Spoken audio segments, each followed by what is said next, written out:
Thank you for waiting. No worries. I'm sorry you've had to wait so long. That's okay. Have a look around the museum, because I need to get a drink of water and stuff. Oh, yeah. Thanks very much.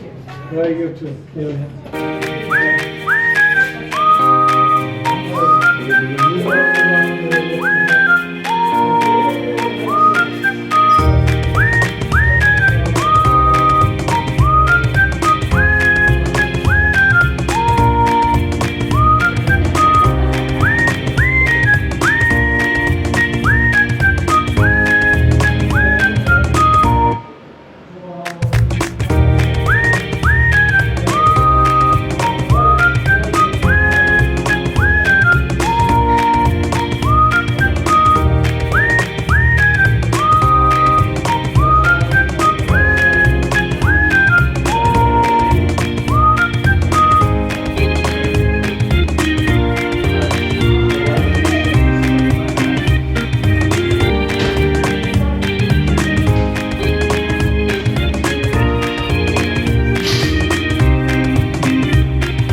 maybe 100 metres wide. But you take the same lamp and put it inside this prismatic case and close the little door. The prismatic case is made of brass gunmetal, but the key to it is these three-sided glass prismatic lenses magnify that light to such and they concentrate the beam to such an extent that instead of only being able to see it maybe 80, 100 metres away, the light from that little lamp can be seen 15 kilometres up the coast. So that, and the two big lenses at the top work on exactly the same principle, except they're on steroids, they're huge. So that's just by way of introduction. We normally don't start for tours here, but I just think it's a good way to explain to people how the lenses operate and why it's necessary for them. Anyway, we'll go through all that. I'll just open the door and we'll step inside. We better not. I hope the national parks are not counting how many people we've got. All right, come in, right? And just all gather around. We don't go up the stairs for the moment. You can give me the ticket as you go in, if you would. Thanks very much. The tickets are a bit of a formality. You can see it's simply so that I can sort those who want to go on the tour and those who don't. Thank you very much. Just you'll have to make a little bit of space. You'll have to go right around the back of this big casing, if you wouldn't mind. Goodness me, I really have upstairs to my keep your head down when we get up there. Anyone got any tickets? No, thank you. That's all. So folks, welcome to the Cape Byron Lighthouse. Not sure why I'm showing it, but I might as well. My name's Christopher. I'm a volunteer with National Parks and Wildlife Service. And I'd like to acknowledge the Rockwell people of the Budjalung Nation on whose land this lighthouse sits. And as we all know, Cape Byron is the most easterly point in Australia. And that's significant for us. But we've only been here 220, 230 years. The Aboriginal people, the Rockwell nation have been here for more than 65,000 years. So just imagine how significant it was for them. So much so, this area was used as a ceremonial site, a male initiation site, known as a Bora ground, where they had celebrations, but more importantly, they had the young men were initiated into manhood. And because this area had been used for such a long period of time, it was beautifully smooth and flat. It was perfect to build a lighthouse. And that's exactly what they did. And I don't imagine that they asked the Rockwell people first. But there was a need to build the lighthouse simply because in the early days of the colony, in the first 120 years, on the east coast of Australia, maybe even right around, there were more than 400 shipwrecks.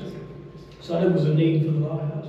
And you need to bear in mind that until the 1920s, maybe 80 years ago, 100 years ago, the only form of transport in Australia was around the coast in ships. So there were hundreds and hundreds of sailing ships plying up and down the coast. And they were wrecked in huge numbers. So that's why the lighthouse was built. It was first planned in the 1880s, 1890s. Construction began in 1897. And they completed it in 3 years, 2.5 years, which is extraordinary. When you consider how much work is involved, because, for example, all of the blocks which comprise the tower were cast on site, and the material was mined on, so it was dug up on site, mixed with cement, and would have had to carry the water up, and each block was cast in a mould, and the lowest blocks at the base are over 1 metre wide 1.1 metres. When you get to the top, they're only 250, 275 millimetres wide. Just imagine working out the mathematics of the taper on all of these courses of blocks. I mean, it would be just extraordinary. So this lighthouse obviously was,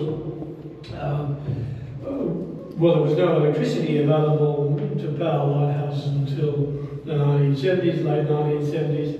Until that time, it was the only way that the lantern, that the main lamp, the big light at the top, could rotate. And you'll notice it's still rotating even though it's daylight. Was by mechanical hands. And of course, the illumination was created by using wicks and kerosene. So it was the lighthouse keeper's job to carry drums of kerosene up 75 stairs to keep the flame going. But also, if you look around the back of this big casing, you'll see there's in behind the perspex, there is a big counterweight. That counterweight, have a look at that, you fellas. That weighs 750 kilograms. That's about as much as 1.5 Toyota Corollas. And there was a chain which went from the ring in the top all the way up this casing to the base of the lighthouse, around the drive mechanism, came back down again, and went on that piece of geared collection of cogs and wheels and drive chains and stuff. And it was operated by hand. So the lighthouse keepers, of which there were 2 or 3 at any one time, would have to carry drums of kerosene. They'd also have to come down and wind that handle and make sure that the counterweight stayed in suspension. So that maintains the rotation of the lamp. So that's basically how it operates. Probably that's enough for me for a moment. We'll walk up 45 steps and stop at the navigation light, which is now, of course, powered by electricity. We saw the one in the museum, which was originally powered by electricity.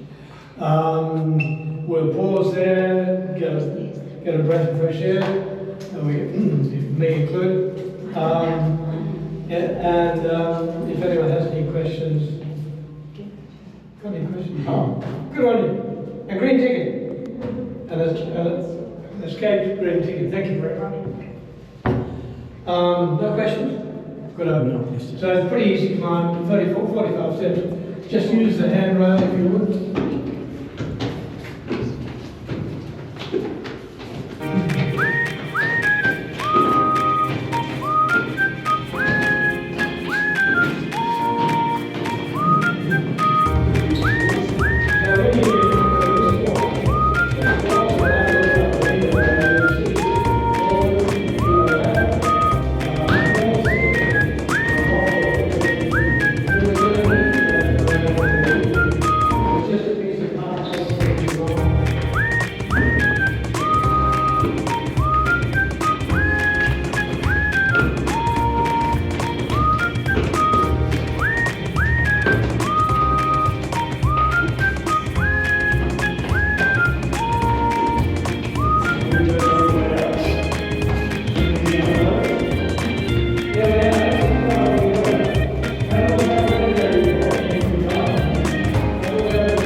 And if somebody could just step in front of the light for a moment for me. There we are. Can you stand in front of the light? A little bit more. There we are. Magic. Fantastic. Stay there. So there's a light sensitive diode in this navigation light. And when the sun goes down, the light comes on. When the sun comes up, the light goes off. I'm sure I'm going to get that wrong one day, but I think that's right. Anyway, but that is the way it works. And the reason is because shipping which is coming down the coast from the north, within sight of that, or in a line between this light and the edge of the window and Julian Rocks, the shipping, they would know, their manuals would tell them that if they can see the steady red light from the navigation light, and they can see the rotating flashing white light from the Byron Lighthouse, that they're in line to run aground on Julian Rocks. So that's the reason it's here. You would think it was, you really wonder why it is necessary to have this navigation light when with GPS navigation and marine charts the way they are at the moment. But this is a fully operational lighthouse run by AMSAR, and this would not be here operating if they didn't think it was necessary. So who am I to question? So that's the reason for it being here. As you see, compared to the one we looked at down in the museum, this is simply a piece of plastic with an LED. It's worth I don't know how many thousands of dollars, but it's no more effective than the old one was with the kerosene lamp inside. And the same principle applies up here as well. So that's the red navigation light. Anyone got any questions? We'll walk up to the top now. It's about 26 steps. Please use the handrail behind your head. There is a bit of a low lintel, but there's a rubber bumper on it. You should be fine. Thank you. Please use the handrail.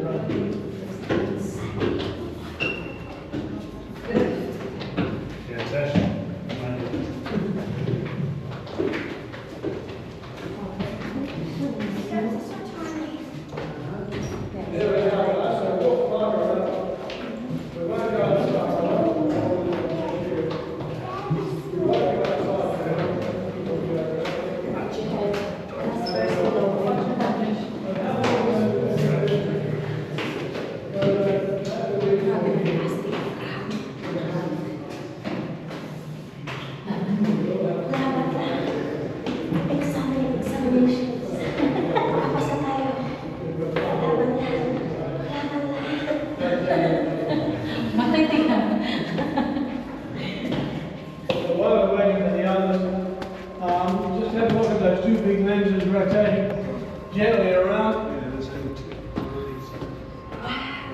And the last one up, could you do the same thing with the rope and the little hook? Yeah, sure. Just put it on the cleat. Thank you very much. So these two big lens assemblies, as I said to you, weigh 4.5 tons. So that's 4,500 kilograms. That's about as much as 6 or 7 Toyota Corollas. That's immensely heavy.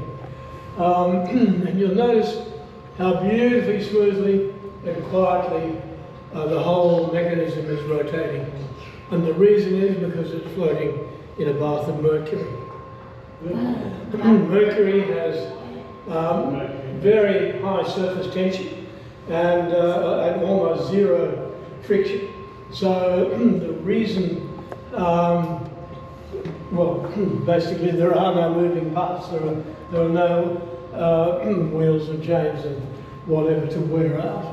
And as far as I'm aware, this has been operating like this for 120 years. Nothing has been changed as far as the mechanism is concerned, apart from the fact that it's now powered by electricity, whereas before, of course, the chain would have come through where the black plate is in the floor. The chain would have, from the counterweight, would have gone through that hole under the lantern assembly, around the drive mechanism, as I mentioned before, and go back down again onto the winding apparatus. If you have a look in between the two lenses, you can see the LED filament, call it what you will. It's worth about $25,000 on its own, but in exactly the same as the navigation light, it is no more effective than the kerosene lamps, wicks were in the first 70 years that this lighthouse was in operation. And lighthouses, these lenses were made in the Fresnel laboratory and factory in Paris, just outside Paris. They have been making lenses for, pardon me, for lighthouses for over 200 years. Lighthouses around the world use these same lenses and the similar, if not identical, mercury bath system because it works so well. Right around Australia there are more than 400 lighthouses, light stations, all of which are operated by AMSA. And they would now, of course, all be electricity, probably either solar or mainly solar, I imagine. In order to support that huge weight, 4.5 tons, you need a very strong structure. So this, the turret itself is made of cast iron sections, and you can see if you look inside the turret, you see where the sections are bolted together to support that huge weight. Inside the turret itself, you'll see there's a little green drum, a round green drum. That would have had kerosene in it. That would have been one of the many drums that the poor old lighthouse keepers had to carry up 75 steps, up around where we're standing, up that little staircase, and make sure the reservoir where the wicks were floating and burning, and make sure that they didn't run out of kerosene. Also, there's a little stand with some of the tungsten bulbs, which would have been, pardon me, the first bulbs which were installed when they made the conversion from kerosene to electricity. Also, you see the two drive motors, 240 volt, both rotating, powered by mains electricity. If there's a blackout, there's a standby generator with an automatic kick gen start on it. If the power fails, only one of those motors is driving, the other one is simply a spare tire. Also, if you look inside the turret, you'll see screwed to the wall, there's a little green box. You see the green box there, guys? With a black telephone on it? Yeah. You probably recognise that as a telephone, do you? Yeah. That's what telephones looked like when I was a little boy. So that telephone is you know why it's there? I'm asking you, do you know why the telephone's there? That's how the lighthouse keeper can order their pizza. So they can So I don't inside think and climb there. really too many pizza shops operating in Byron 100 years ago, 120 years ago. So, no, that telephone simply would have been communication between the on-duty lighthouse keepers and the guys who were off-duty in the two houses. Also to call through to the Byron post office, make a telephone call, whatever they wanted to do. Around the outside of the turret, you'll see there are these 3 screw rods evenly placed. They are screw jacks, brass screw jacks. They're still used by the technicians today. And the thing that I didn't explain, the reason why it keeps on rotating 24 hours a day. And you know how if you hold a magnifying glass up, let the sun shine through onto a piece of paper, it'll burn a hole in it? In the same way, if you turn the power off here and the sunlight shone through, you could start a fire. It's not likely to start a fire in the lighthouse, but if the conditions were right, it could start a grass fire out in the headland. So before the technicians shut the power down, turn the power off, they hang those curtains which are sitting on the catwalk around the windows, then they turn the power off and they can do whatever work they have to do, which involves cleaning all of those lenses. And there are 500 of them, each with 3 surfaces. That's 1,500 surfaces that have got to be cleaned by hand, apart from various other maintenance, which is probably far too technical for me to understand.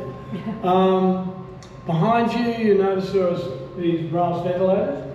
So they are a relic of the days when it was powered by, pardon me, kerosene.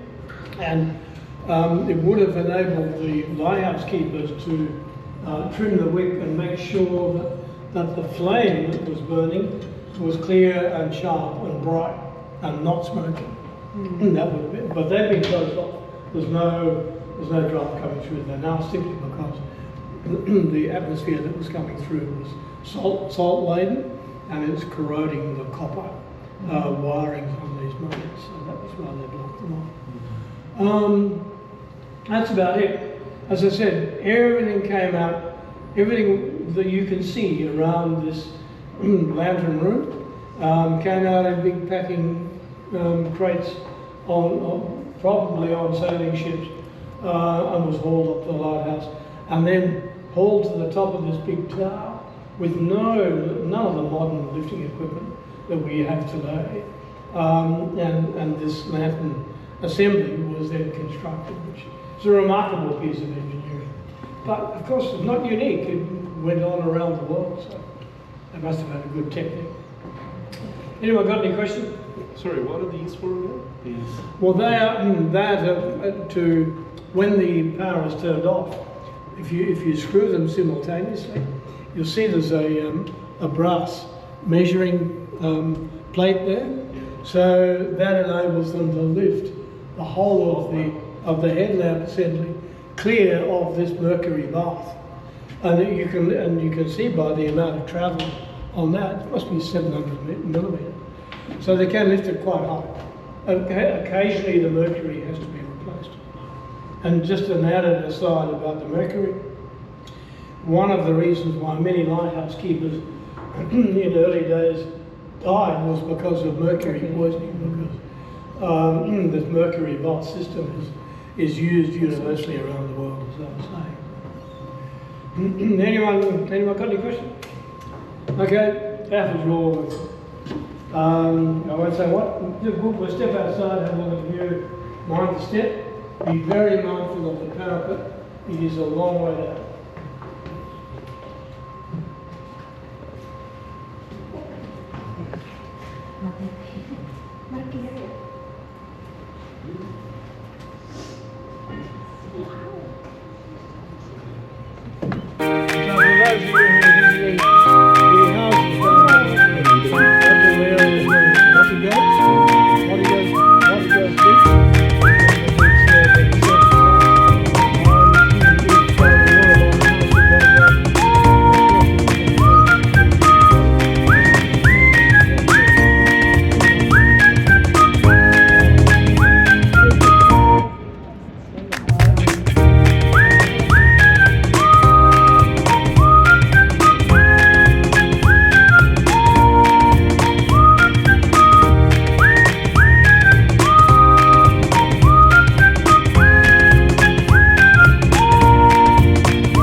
So yeah, they used to carry those things all the way up the stairs, and lots of them.